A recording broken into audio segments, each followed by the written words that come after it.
नमस्कार, मैं हूं अंकुर और आप देख रहे हैं सत्य हिंदी का सुबह 11 बजे का न्यूज बुलेटिन।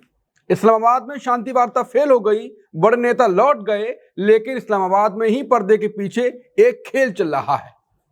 वहीं एक तरफ राष्ट्रपति ट्रंप ने ईरान को समुद्री घेराबंदी का फैसला सुना दिया है, फरमान सुना दिया है, तो दूसरी तरफ ईरान ने अमेरिका को मौत के भंवर में फंसाने की धमकी भी दे दी है।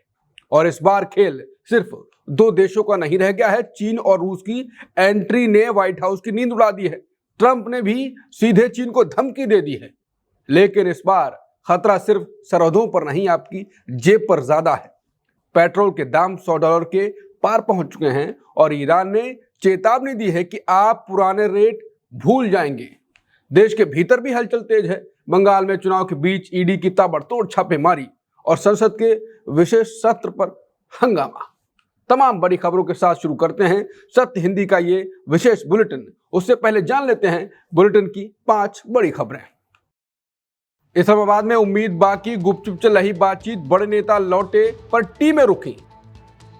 अमेरिकी सर्वे में बड़ा खुलासा, 64% अमेरिकी नहीं चाहते ईरान युद्ध, जनता नाराज। आज हॉर्मुज की खाड़ी की घेराबंदी का ट्रंप ने किया ऐलान, ईरान का पलटवार।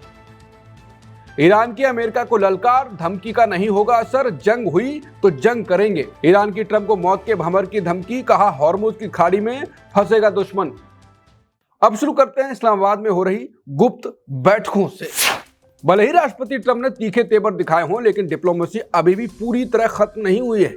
इस्लामाबाद से बड़े नेता भले ही चले गए हैं, लेकिन कुछ लोग अब भी वहां रुके हुए हैं। ये लोग तकनीकी एक्सपर्ट्स और सहायक स्टाफ हैं जो एक ही होटल में ठहरे हैं। इनके बीच अनौपचारिक रूप से बातचीत और कागजों का लेन देन होने की पूरी गुंजाइश है। यह गुप्त सिलसिला अगले 2 से 3 दिनों तक और चल सकता है। जानकारों का कहना है कि इसी बहाने सुलह का कोई नया रास्ता निकल सकता है। हालांकि ट्रंप की सोशल मीडिया पोस्ट ने इस पूरी प्रक्रिया को मुश्किल बनाया है। वो बार बार सैन्य कार्रवाई की बात करके माहौल को तनावपूर्ण बना रहे हैं। फिर भी एक्सपर्ट की ये टीमें पर्दे के पीछे से हालात सुधारने में जुटी हुई हैं।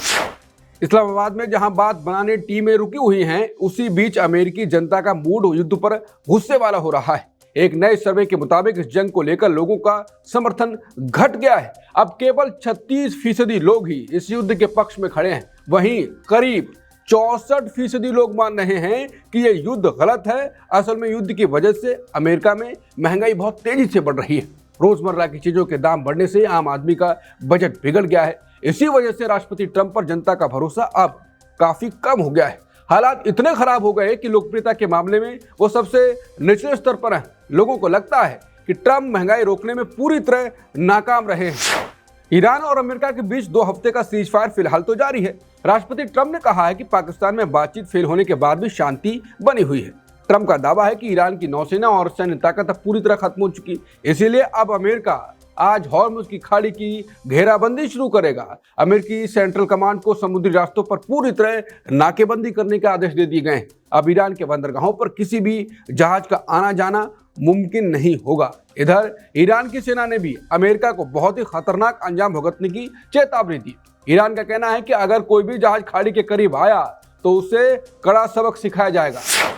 राष्ट्रपति ट्रंप के हॉर्मुज जलडमरू मध्य की घेराबंदी वाले फैसले पर अमेरिकी सीनेटर मार्क वार्नर ने हैरानी जताई। वार्नर का कहना है कि उन्हें समझ नहीं आ रहा है ये काम कैसे करेगा। उन्हें डर है कि इससे जहाजों का आना जाना और भी मुश्किल हो जाएगा। वार्नर ने पाकिस्तान में हुई शांति वार्ता पर भी अपनी बात रखी। उन्हें भरोसा है कि उपराष्ट्रपति JD वेंस ने युद्ध रोकने की पूरी कोशिश की होगी। वार्नर चाहते हैं कि दोनों देशों के बीच बातचीत का सिलसिला आगे भी चलता रहे। हालांकि उन्हें लगता है कि 40 दिन बाद भी हालात सुधरे नहीं हैं। उनके मुताबिक ना तो अमेरिका और ना ही उसके दोस्त अब तक सुरक्षित हुए हैं। हालांकि ट्रंप एक के बाद एक धमकी दिए जा रहे हैं। ईरान के शीर्ष वार्ताकार मोहम्मद बाक़िर कालिबाफ ने अमेरिका को सख्त संदेश भेज दिया। उन्होंने कहा कि ईरान ने बातचीत में हमेशा अच्छी नीयत दिखाई है, लेकिन ट्रंप की धमकियों का ईरान की जनता पर कोई असर नहीं होगा। कालिबाफ ने चेतावनी दी है कि अगर अमेरिका जंग चाहेगा तो ईरान भी लड़ेगा। अगर अमेरिका तर्क और समझदारी से काम करेगा तो ईरान भी वैसा ही करेगा। उन्होंने साफ कह दिया कि ईरान किसी भी दबाव के आगे नहीं झुकने वाला है। उन्होंने ट्रंप को याद दिलाया कि ईरान की इच्छा शक्ति को दोबारा परखने की गलती न करें। अगर ऐसा हुआ तो ईरान अमेरिका को पिछली बार से भी बड़ा सबक सिखाएगा। फिलहाल दोनों देशों के बीच तनाव कम होने के आसार नजर नहीं आ रहे हैं। राष्ट्रपति ट्रंप ने हॉर्मुज की खाड़ी में पूरी तरह घेराबंदी के आदेश दे दिए हैं। इस फैसले के बाद ईरान की सेना यानी रिवॉल्यूशनरी गार्ड्स भड़क गई। उन्होंने चेतावनी दी है कि दुश्मन अब उनके बिछाए मौत के भंवर में फंस जाएगा। ईरान का दावा है कि समुद्री रास्ते पर अब भी उसी का पूरा कब्जा है। वहां के डिप्टी स्पीकर ने कहा कि कोई भी जहाज बिना इजाजत नहीं निकलेगा। अब इस रास्ते पर गुजरने वाले जहाजों को मोटा टैक्स भी देना होगा। ये सारा पैसा केवल ईरान की करेंसी यानी रियाल में ही लिया जाएगा। अगर अमेरिका ने कोई भी गलत कदम उठाया तो अंजाम बहुत बुरा होगा। खबरें अभी और भी हैं जिन्हें आपको जानना चाहिए, बुलेटिन में आगे देखिए। अमेरिका को ईरान ने चिढ़ाया, दिखाया पेट्रोल पंप का मैप। पुतिन से बोले राष्ट्रपति पेजिशकियान, अमेरिका की नीयत ठीक नहीं। ट्रंप की चीन को चेतावनी, ईरान को हथियार दिए तो टैरिफ। कच्चे तेल की कीमतों में भारी उछाल, $100 के पार। ईरान के स्पीकर मोहम्मद बाकेर कालीबाफ ने अमेरिका को चिढ़ाते हुए एक नक्शा पोस्ट किया है। उन्हें व्हाइट हाउस के पास वाले पेट्रोल पंपों की लिस्ट दिखाते हुए तंज कसा। उन्होंने लिखा, अभी पेट्रोल के जो दाम हैं उनका मजा ले लो। इस घेराबंदी की वजह से बहुत जल्द आप $4-5 वाले पेट्रोल के दिनों को याद करेंगे, यानी पेट्रोल इससे कहीं ज्यादा महंगा हो जाएगा। दरअसल हॉर्मुज की खाड़ी में तनाव के कारण पूरी दुनिया में तेल महंगा हो गया है। अमेरिका में भी जंग शुरू होने के बाद से पेट्रोल की कीमतें 40% तक बढ़ चुकी हैं।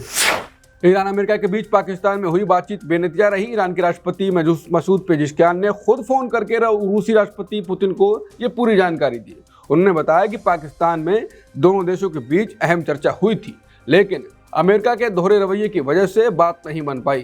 पेजिशकियान का कहना है कि अमेरिका अपनी मनमानी चलाने की कोशिश कर रहा है। ईरान चाहता है कि बातचीत बराबरी के और इंसाफ के साथ होनी चाहिए। वह क्षेत्र में शांति चाहता है पर अपने हक से समझौता नहीं करेगा। राष्ट्रपति ने साफ कर दिया कि जनता का हित उनकी सबसे बड़ी रेड लाइन है। अगर अमेरिका अंतर्राष्ट्रीय नियमों का सम्मान करेगा तभी कोई समझौता आगे मुमकिन होगा। रूसी राष्ट्रपति ने चीन को एक बहुत बड़ी चेतावनी दी है। ट्रंप ने कहा कि अगर चीन ने ईरान को हथियार दिए तो वो उस पर 50% टैरिफ लगा देंगे। दरअसल खबरें आ रही हैं कि चीन ईरान को कंधे पर रखकर चलाने वाली मिसाइलें देने वाला है। हालांकि ट्रंप को लगता है कि चीन शायद ऐसा नहीं करेगा। उनका कहना है कि चीन के साथ उनके रिश्ते काफी अच्छे हैं, लेकिन अमेरिकी खुफिया एजेंसियां कुछ और ही इशारा कर रही हैं। खबरों के मुताबिक चीन अगले कुछ हफ्तों में ईरान को नया एयर डिफेंस सिस्टम दे सकता है। दूसरी तरफ चीन ने इन सभी खबरों को पूरी तरफ झूठ बताया है। चीन का कहना है कि उसने कभी किसी जंग में हथियार सप्लाई नहीं किए। अब देखना होगा कि ट्रंप की इस धमकी का चीन पर क्या असर होता है। दुनिया भर में कच्चे तेल की कीमतों ने अब $100 का आंकड़ा पार कर लिया है। आज सुबह होते ही तेल के दामों में करीब 8% की भारी तेजी देखी गई। यह सब अमेरिकी नौसेना के आज से हॉर्मुज की खाड़ी को पूरी तरह घेराबंदी करने की खबरों के बाद हुआ। अब ईरान से होने आने वाली तेल की सप्लाई पूरी तरह रुकने का खतरा पैदा हो गया है। ट्रंप के इस फैसले से न सिर्फ अमेरिका बल्कि पूरी दुनिया में महंगाई बढ़ने का डर है। अब सबकी नजरें इस बात पर हैं कि खाड़ी में तनाव आगे क्या मोड़ लेता है।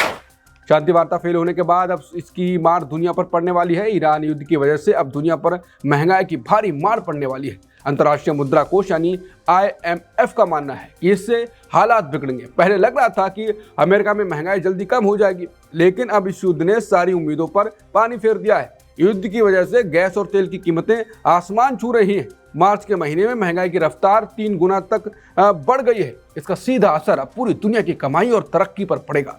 IMF अपनी नई रिपोर्ट में विकास दर के अनुमान को घटा सकता है।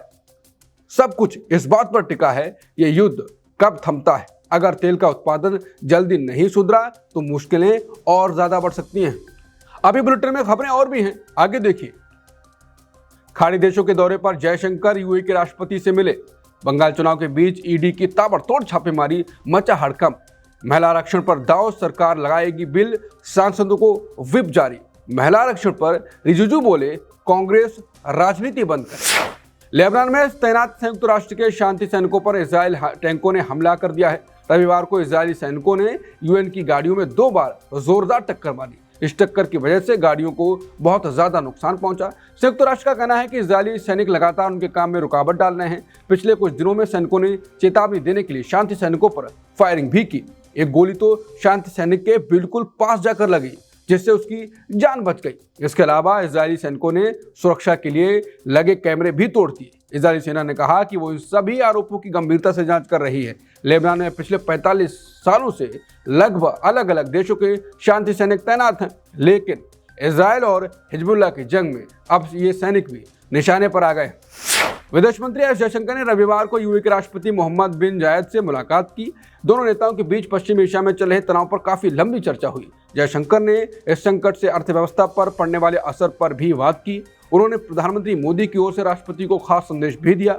विदेश मंत्री ने भारतीयों का ख्याल रखने के लिए यूएई सरकार का शुक्रिया अदा किया। जयशंकर ने दोनों देशों के बीच मजबूत रिश्तों को और बेहतर बनाने पर जोर दिया। इस दौरान दुबई के क्राउन प्रिंस भी बैठक में मौजूद रहे। पश्चिम बंगाल में विधानसभा चुनाव के बीच ईडी की टीमों ने जबरदस्त छापेमारी शुरू कर दी है। जांच एजेंसी ने पिछले कुछ दिनों में कई बड़े भ्रष्टाचार के मामलों में कार्रवाई की। सबसे पहले पूर्व मंत्री पार्थ चटर्जी के घर और उनके करीबियों के दफ्तरों को खंगाला गया। शिक्षक भर्ती घोटाले को लेकर एजेंसी फिर से काफी ज्यादा सक्रिय नजर आ रही है। राशन घोटाले में भी कार्रवाई करते हुए अधिकारियों ने कई संदिग्ध ठिकानों पर रेड डाली, जहां सरकारी गेहूं को चोरी छुपे खुले बाजार में बेचने का बड़ा खेल चलने का आरोप था। कोयला तस्करी के मामले में भी 5 आरोपियों के खिलाफ चार्जशीट दाखिल की गई। एक और छापेमारी के दौरान ईडी को करीब 1.5 करोड़ का कैश और भारी सोना मिला। वहां से एक विदेशी रिवॉल्वर और कई कीमती गाड़ियां भी बरामद की गई। रिपोर्ट के मुताबिक चुनाव के वक्त ईडी की कार्रवाई राज्य की राजनीति में खलबली मचा रही है। मोदी सरकार ने संसद का 3 दिन का विशेष सत्र बुलाने का फैसला किया। यह सत्र 16 अप्रैल से शुरू होगा और 18 अप्रैल तक चलेगा। सरकार इस दौरान महिला आरक्षण कानून में बड़े बदलाव ला सकती है। नए बिल के मुताबिक 2029 को चुनावों से पहले आरक्षण लागू करने की तैयारी है। इसके लिए लोकसभा की सीटें बढ़ाकर 816 करने का भी प्रस्ताव है। नई योजना में महिलाओं के लिए 273 सीटें आरक्षित रखी जा सकती हैं। इसी सिलसिले में बीजेपी ने अपने सभी सांसदों को कड़ा व्हिप जारी कर दिया। सभी सांसदों को इन 3 दिनों तक सदन में रहना अनिवार्य होगा। किसी भी सांसद को छुट्टी नहीं दी जाएगी और सबकी हाजिरी जरूरी होगी। केंद्रीय मंत्री किरेन रिजिजू ने महिला आरक्षण को लेकर कांग्रेस अध्यक्ष खड़गे को करारा जवाब दिया। रिजिजू ने कहा कि आरक्षण लागू करने में देरी करना महिलाओं के साथ अन्याय होगा। दरअसल मल्लिकार्जुन खड़गे ने पीएम मोदी को चिट्ठी लिखकर सरकार पर जल्दबाजी करने का आरोप लगाया था। रिजिजू ने पलटवार करते हुए कहा, यह राजनीति नहीं बल्कि वादा निभाने का वक्त है। उन्होंने कांग्रेस से अपील की कि वो नारी शक्ति के लिए राजनीति से ऊपर उठें। सरकार साल 2029 तक हर हाल इस कानून को जमीन पर उतारना चाहती है। हालांकि कांग्रेस का कहना है कि बिना पूरी जानकारी के इस पर चर्चा करना मुश्किल है। खड़गे ने मांग किया है कि चुनाव के बाद सभी दलों की बैठक बुलाई जानी चाहिए। सुबह 11 बजे के बुलेटिन में इतना ही। बाकी खबरों के लिए बने रहिए सत्य हिंदी के साथ। मिलते हैं दोपहर 2 बजे नए बुलेटिन के साथ। नमस्कार।